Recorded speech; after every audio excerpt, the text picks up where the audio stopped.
मंदिर में अगर दिया लगाने जा रहे हो, बाती लगाई है आपने मंदिर के अंदर, तो कुछ देर बैठिए, कुछ देर स्मरण करिए। हमारे यहां तो यहां तक कहा गया है कि किसी मुर्दे को अगर जलाया भी जाता है तो कपाल क्रिया तक रुकना पड़ता है कि थोड़ा रुकिए, कोई पीछे से आकर कुछ कर ना जाए। दीप जलाएं, थोड़ी देर रुकिए। और दीप का भी नियम है महाराज, दीप का भी नियम है। दिए में जो फूल बत्ती लगती है, गोल बत्ती लगती है, गोल वाली, ये बत्ती हमेशा कोई विष्णु भगवान की पूजन कर रहे हो, शिव जी की पूजन कर रहे हो, कोई अन्य देवता का अगर आप स्मरण कर रहे हो तो गोल बत्ती लगाई जाती है। भगवान के मंदिर में पूजन कर रहे हो तो गोल बत्ती लगाएं। लंबी बत्ती, लंबी वाली जो बत्ती होती है लक्ष्मी की पूजन में, देवी पूजन में, जितनी भी माताओं की आप पूजन करोगे, जितनी भी देवियों का आप स्मरण करोगे, उसमें लंबी बत्ती का प्रमाण है। पितरों की पूजन में लंबी बत्ती का प्रमाण है। पितरों को कभी गोल बत्ती नहीं लगती। आप मटके के पास में, परिंदे के पास में, जल के पात्र के पास में कोई भी अगर दिया लगाएंगे तो वहां गोल बत्ती रखकर लगाएंगे तो घर में लक्ष्मी नहीं टिकेगी।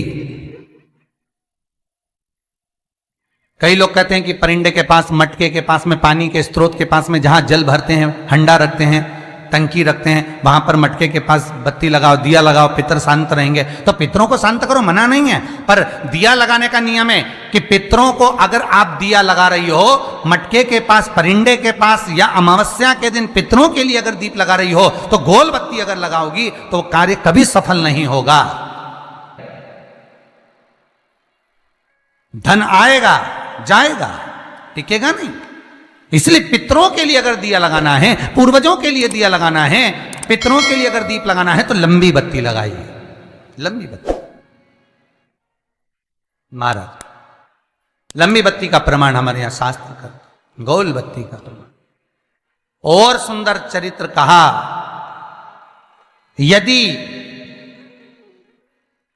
आपके जीवन में बहुत ज्यादा लक्ष्मी से तकलीफ है, कष्ट बहुत ज्यादा है, या इसलिए शायद कहा जाता है कि भगवान को सर्वश्रेष्ठ कौन सा चंदन अच्छा लगता है। आपको पहले भी कथा में कहा, आगरा की कथा अगर किसी ने सुनी होगी तो उसमें वर्णन किया।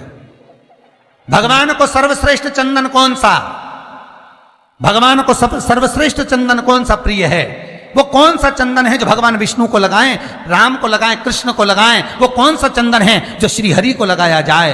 तो जीते जी भगवान विष्णु एक बार गले लगाते हैं, उसको कहते हैं हरि चंदन। कौन सा चंदन है? हरि चंदन। हरि चंदन बाजार में नहीं मिलेगा, हरि चंदन आपको बनाना पड़ेगा। कैसे बनाना है? तुलसी जब सूख जाए उसकी जड़ को निकाल लिया जाए, वो जड़ को पानी में धो लिया जाए, धोने के बाद उसको सिलवट्टे पर, पत्थर पर घिसा जाए और घिसकर उसमें थोड़ा सा कुंकू, रोली डालकर तैयार कर कर जो भगवान विष्णु के मस्तक पर, कृष्ण राम के मस्तक पर लगा देते हैं और उसकी एक बिंदी अपने हृदय पे लगा लेते हैं। जीते जी भगवान एक बार उसको गले लगाते ही हैं। हरि चंदन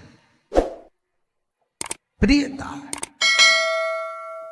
जैसे शिव महापुराण में रुद्र चंदन का भाव है, शिव महापुराण में रुद्र चंदन का प्रमाण दिया जाता है। अगर आपने लिंग पुराण पढ़ी हो तो उसका 5वां स्कंद अवश्य पढ़िएगा महाराज, और शिव महापुराण अगर पढ़ रहे हो तो उसका कुमार खंड पढ़िएगा जिसमें रुद्र चंदन का प्रमाण है। रुद्र चंदन कैसा, रुद्र चंदन का प्रमाण कैसा? तो महाराज कहा, चंदन घिसकर, पीला चंदन घिसकर उस चंदन को 3 मुखी रुद्राक्ष पर लपेट लिया जाता। 3 मुखी रुद्राक्ष पर उस चंदन को लपेटा जाता। लपेटोगे उसके बाद उसको ऐसा गोल करोगे तो एकदम चिकना हो जाएगा, एकदम चिकना, ठीक है, एकदम चिकना हो जाएगा। और उस चंदन को आप शिवरात्रि के दिन, और कोई से भी महीने की शिवरात्रि, किसी भी महीने की हो, सब फलदायी होती है। अगर आप पंचांग में देखेंगे तो शिवरात्रि लिखी हुई आती है, हर महीने शिवरात्रि पड़ती है। किसी भी महीने की शिवरात्रि पर रुद्र चंदन, अर्थात जो चंदन का आपने 3 मुखी रुद्राक्ष में लेपन करा है, उसका गोला बनाया है, वो चंदन अच्छा मोटा मोटा कर लेना, अच्छा बढ़िया, ऐसा नहीं कि थोड़ा बहुत ही लगाओ, पूरा रुद्राक्ष दिखना नहीं चाहिए, पूरा लपेट कर उसको शंकर के शिवलिंग पर ले जाकर रख दीजिए, और फिर धीरे धीरे शंकर भगवान का जल अभिषेक करना प्रारंभ कर दीजिए। वो चंदन पूरा धीरे धीरे शंकर के शिवलिंग पर डलना चाहिए। शंकर के मूल मंत्र श्री शिवाय नमस्तुभ्यम का जाप करिए। यह कहलाता है रुद्र चंदन।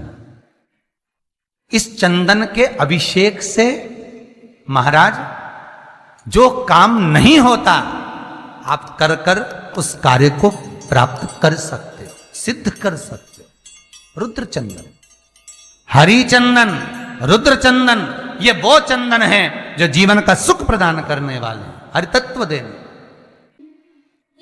मंगल है, राहु है, केतु है, दशा बेकार चल रही है, लक्ष्मी नहीं आ रही, कष्ट बहुत है, फैक्ट्रियां नहीं चल रही, कहीं मत जाओ, मेरे शिव की शरण में जाकर एक बार शिव महापुराण को पूरी सुनो। शास्त्र के हटकर कुछ नहीं बोलेंगे, जो शास्त्र सम्मत है, स्कंद पुराण में, विष्णु पुराण में, नर्मदा पुराण में, लिंग पुराण में, शिव महापुराण में, भविष्य पुराण में जितनी जितनी बातें लिखी होती है उसको छाट छाट कर लेकर आते हैं, आपको बता देते हैं कि आप ये कर लो, उससे फायदा मिल जाएगा। कोई ज्योतिषी नहीं, कोई कुछ नहीं, बस केवल भजन करो, शंकर का अनुमोदन करो और विश्वास रखो शंकर पर, तो किसी को 1 रुपया देने की जरूरत नहीं पड़ेगी। भजन करो, विश्वास शंकर पर रखना, जन्म मरण और परण वो देगा, सुख वो देगा, समृद्धि वो देगा।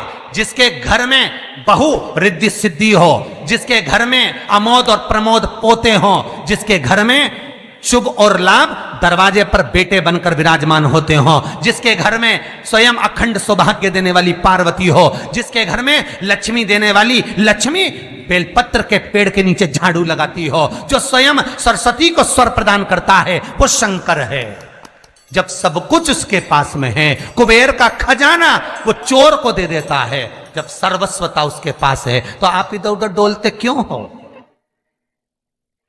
क्यों डोलो? उस पर विश्वास रखो। वो शंभु, वो शंकर, वो त्रिकालदर्शी, वो कैलाशी, वो अविनाशी सुख देगा, आनंद देगा। पाने का तरीका केवल उसको रिझाओ।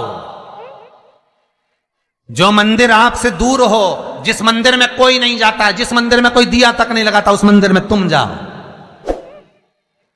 और उस मंदिर में एक दिन जाकर प्रकाश कर कर आना, एक बार दिया जला कर आना, मंदिर की सफाई करी आना, शंकर जी पे जल चढ़ाकर उनको स्नान कराकर, कोई पत्ती पेड़ पौधे की पास में हो तोड़ के चढ़ाए आना। 2-4 बार कर कर देखना कितना शांति, कितना धीरज, कितना आनंद, कितनी समृद्धि, कितनी लक्ष्मी मिलती है। तुम करोगे तुम्हारा पेट भराएगा, हम करेंगे हमारा पेट भराएगा। स्वयं करिए। ओ ब्रह्मलोक के देवता ब्रह्मा हैं, बैकुंठ के देवता भगवान विष्णु हैं, और मृत्यु लोक का अगर कोई देव है तो वो महादेव है, केवल शंकर, केवल शिव, मृत्यु लोक का देव। अभी एक विचार करो, तुम्हारे घर में अगर थोड़ी सी तकलीफ आई तो सबसे पहले अमेरिका में लड़का रह रहा वो आएगा क्या? पूना में बच्चे रह रहे हैं वो आएंगे क्या? इंदौर में बेटी रह रही वो आएगी क्या? उज्जैन में कोई रह रहा है वो आएगा क्या? सबसे पहले वो आएगा जो तुम्हारे घर के पास होगा या घर के करीब में होगा, बिल्कुल लगा हुआ होगा या घर में होगा। अब आप कहां रहते हो? जितने लोग कथा सुन रहे हैं सही बताना, कहां रहते हो? पृथ्वी पर मृत्यु लोक में रहते हो। और पुकार किसको रहे हो? ब्रह्मलोक में। पुकार किसको रहे हो? बैकुंठ लोक में। पुकार किसको रहे हो? इंद्रलोक में। और जो घर के घर में रह रहा है, जो तुम्हारे पास में रह रहा है, जो मृत्यु लोक में रह रहा है, उसको तो बुला ही नहीं रहा। कई लोग कहते हैं मृत्यु लोक।